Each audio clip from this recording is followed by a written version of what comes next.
नमस्कार दोस्तों, कैसे हैं आप सब। स्वागत है आपका बीएनएस लेक्चर सीरीज में। रात के 8 बज रहे हैं और मैं जुड़ गया हूं आपके साथ, आपका मित्र एमजे। मुझे पूरी उम्मीद है कि ये लेक्चर सीरीज आपको भारतीय न्याय संहिता की कंसेप्चुअल क्लैरिटी दे रही होगी। आज जिस विषय पर हम बात करना चाहते हैं, एक क्वेश्चन से, एक एग्जाम्पल से उसकी मैं शुरुआत करता हूं। करना क्या है, ए नाम का एक आदमी है, वो बी नाम के आदमी का मोबाइल उठाता है और उसको खिड़की से बाहर नाले में फेंक देता है। कौन सा ऑफेंस हुआ है? क्या प्रॉपर्टी का हटाना which is movable in nature, क्या ये चोरी है? While intent was to destroy that property, intent was not there to gain wrongfully और to cause someone wrongful loss. जो उसका आशय था वो सदोष हानि सदोष लाभ नहीं था, किसी को नुकसान पहुंचाना उसका इंटेंट था। कौन सा अपराध हुआ है? या एक एग्जाम्पल लेते हैं, ए नाम का एक आदमी जो है वो बी नाम के आदमी के घर में घुसता है, उसके प्रिमाइस में घुसता है, एक्चुअली घर में नहीं। घर में घुस जाएगा तो दूसरा अपराध हो जाएगा। उसके प्रिमाइस, उसके आंगन में घुसता है to cause some kind of annoyance to that person, उसके घर में तोड़फोड़ करने के लिए घुसता है उसके आंगन में, ऐसा मान लेते हैं। अभी घुसा है, एंट्री करी है, कौन सा अपराध हो रहा है?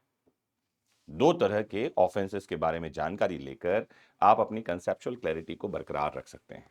एक, जिसे हम कहते हैं मिसचीफ, हिंदी में इसको कहा जाता है रिष्टी।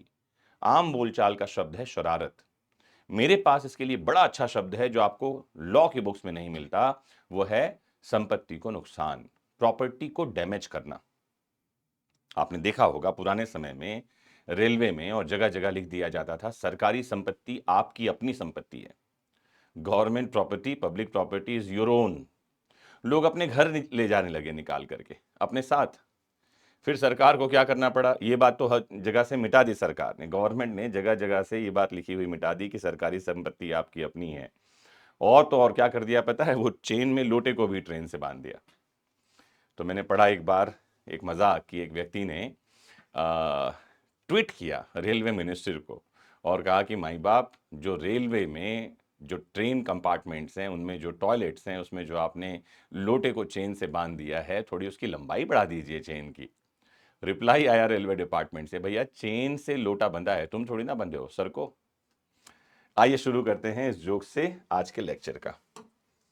तो दो शब्द समझने वाले हैं, मिसचीफ और क्रिमिनल ट्रेसपास। 324 सेक्शन में आप जाएंगे बीएनएस के, तो मिसचीफ शब्द के बारे में मिलेगी जानकारी।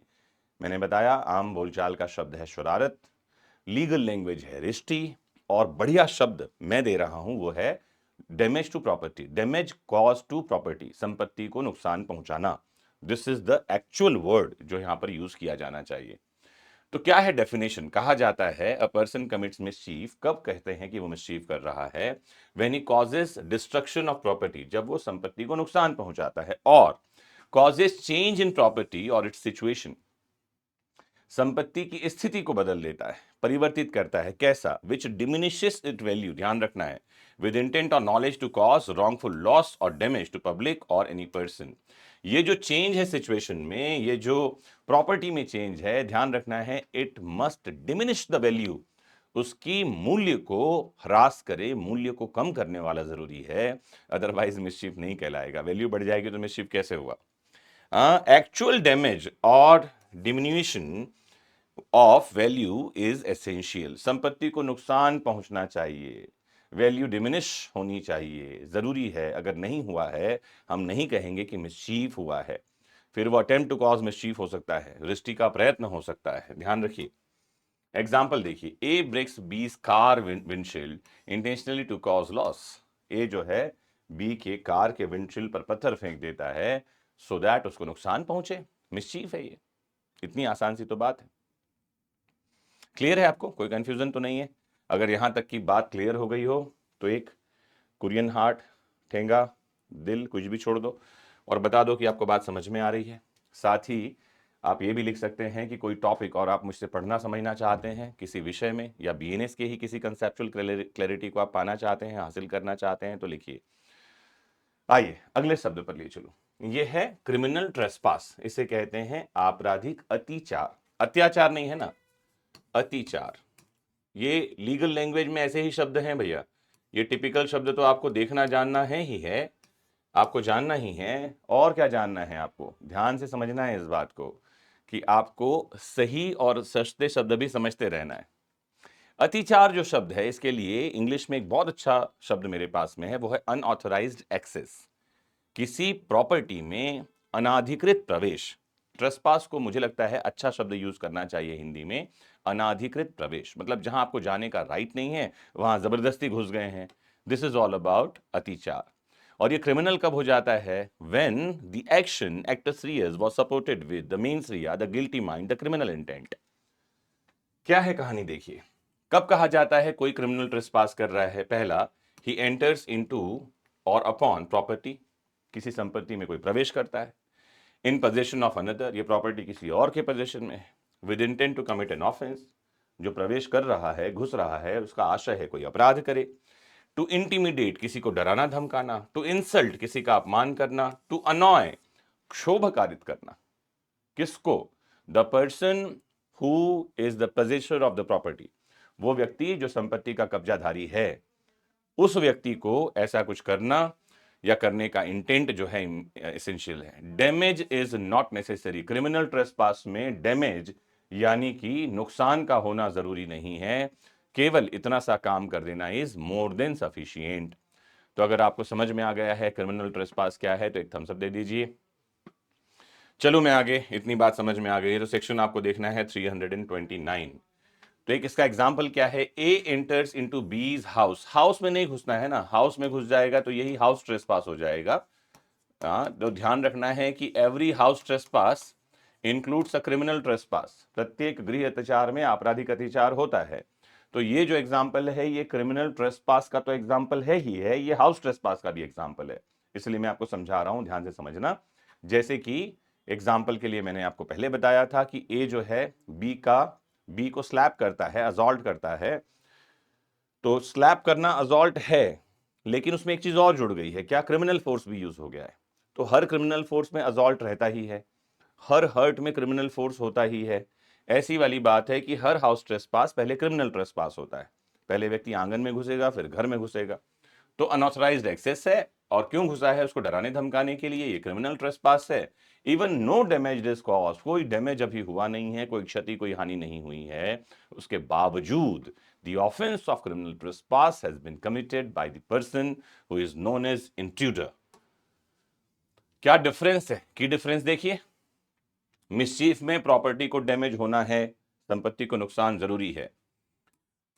ट्रेसपास में क्या होगा? Unlawful entry, unauthorised access to cause और कमिट एनी ऑफेंस, अपराध कारित करने के लिए किया गया प्रवेश। फिजिकल डैमेज चाहिए, एसेंशियल है। नॉट रिक्वायर्ड फिजिकल डैमेज यानी कि कोई भौतिक नुकसान। फिजिकल डैमेज का मतलब शारीरिक नुकसान नहीं है ना, यहां फिजिकल का मतलब है भौतिक, संपत्ति को जो दिखाई पड़े, मूर्त। यहां फिजिकल का मतलब यह है। इंटेंशन यानी आशय क्या है? कॉज रॉन्गफुल लॉस, किसी को नुकसान हो, ये इसका इंटेंट है। और इसका क्या है intent? To commit any offence और टू इंटिमिडेट, किसी को डराना धमकाना, कोई अपराध करना, इसका एसेंशियल है। कंप्लीशन कब पूरा हो जाता है? ऑन कॉजिंग डैमेज, जैसे ही प्रॉपर्टी को लॉस हुआ अपराध पूरा हुआ। जैसी ही एंट्री हुई कहते हैं कि अपराध पूरा हो गया। ये बात समझ में आ गई है? तो कुछ एसेंशियल जजमेंट देख लीजिए, क्योंकि हम लॉ को समझते हैं कुछ चीजों से। समझना, बीएनएस को समझने के लिए एक तो चाहिए एग्जाम्पल्स, जो मैं आपको देता रहता हूं, प्रैक्टिकल लाइफ एग्जाम्पल्स चाहिए। दूसरा सेक्शन और सेक्शन के एसेंशियल्स चाहिए। तीसरा अगर इलस्ट्रेशन कोई है तो वो चाहिए। और चौथे नंबर पे चाहिए लैंडमार्क जजमेंट्स, जहां चीजों को, शब्दों को क्लैरिफाई किया गया हो, उनकी क्लैरिटी दी गई हो। इन सब को मिलाकर हमारी कंसेप्चुअल क्लैरिटी बनती है। सिर्फ मेयर बेरेट की रीडिंग आपको कंसेप्चुअल क्लैरिटी नहीं देगी, ध्यान रखना है। ठीक है, आइए। तो Indian Oil Corporation versus NEPC का केस देखिए 2006 का। कहा, criminal prosecution should not be used in purely civil disputes unless criminal intent is clearly established. कोई किसी के घर में प्रवेश कर रहा है, सिर्फ इस बात से क्रिमिनल लाइबिलिटी नहीं होती है। ध्यान रखना है कि क्रिमिनल इंटेंट चाहिए, उसका आशय नहीं है तो अपराध नहीं होगा। फिर एक डॉक्ट्रिन आपके पास आता है, एक्टस नॉन फेसिट्रियम निसी मेंसिट्रिया। This doctrine is essential when we talk about the offense or crime. Without any criminal intent or guilty mind, act only cannot cause और can not be termed as an offence. केवल कार्य अपराध नहीं होता जब तक मन अपराधी ना हो। यही बात बार बार की जा रही है, अलग अलग केसेस में की जा रही है, अलग अलग तरीके से की जा रही है। केस देखिए 1964 का केस है। क्रिमिनल ट्रेसपास के बारे में बताया कि criminal trespass requires proof of unlawful intent at the time of entry. जब कोई किसी के घर में प्रवेश कर रहा है, उसका क्रिमिनल इंटेंट चाहिए, है ना। हमेशा कोई भी अनऑथराइज एक्सेस है, मतलब कोई भी आदमी घर पे आ गया तो आप उसको जेल में नहीं डलवा दोगे। इंटेंट क्या था, काहे के लिए आया था। पता चल रहा है कोई सेल्स का आदमी है, अमेजॉन डिलीवरी के लिए घर पर आया है, घंटी बजाता है और कहता है आपकी डिलीवरी है, आप कह रहे हो हमारा नहीं है, ये तो आप गलत बिल्डिंग में आ गए हो। उस आदमी को जेल में नहीं डलवा सकते। उसने एंट्री तो करी है, आपके प्रीमाइस में एंट्री करी है, लेकिन अनऑथराइज एंट्री करी है, लेकिन उसका इंटेंट जो है वो अपराध करना, क्राइम करना, इंटिमिडेट करना नहीं है। इसीलिए अमेजॉन के डिलीवरी बॉय को, जोमेटो के डिलीवरी बॉय को you can not held liable for committing a crime known as criminal trespass. Case देखिए किशन सिंह का 1994 का केस है। मिसचीफ के बारे में बताया कि mischief requires proof of actual damage. जब हम कहेंगे someone has committed the offence of mischief, proof of actual damage is required. Property को नुकसान पहुंचा है क्या, यह बताने की जरूरत है। And intention to cause wrongful loss, और साथ में यह भी बताने की जरूरत है कि उसका इंटेंशन था कि सामने वाले को रॉन्गफुल लॉस यानी कि सदोष हानि कारित की जाए। This is all about the beauty of these sections and these terminologies. बातें आपको समझ में आ गई हैं तो अपने खुद का पीठ थपथपाइए, क्योंकि आपने क्रिमिनल लॉ के दो इंपॉर्टेंट ऑफेंसेस को, क्राइम को समझ लिया है। ठीक है, अपने आप का पीठ थपथपाइए, अपने आप को धन्यवाद बोलिए कि आपने रात के 8 बजे ये समय निकाला और मेरी बातों को ध्यान से सुना। I am very much grateful for your patient listening, hearing and understanding the particular concepts. शुक्रिया, धन्यवाद। मोस्ट इंपॉर्टेंटली अपना खूब ख्याल रखिए, क्योंकि आपका होना महत्वपूर्ण है। जुड़े रहिए। नमस्कार, जय हिंद।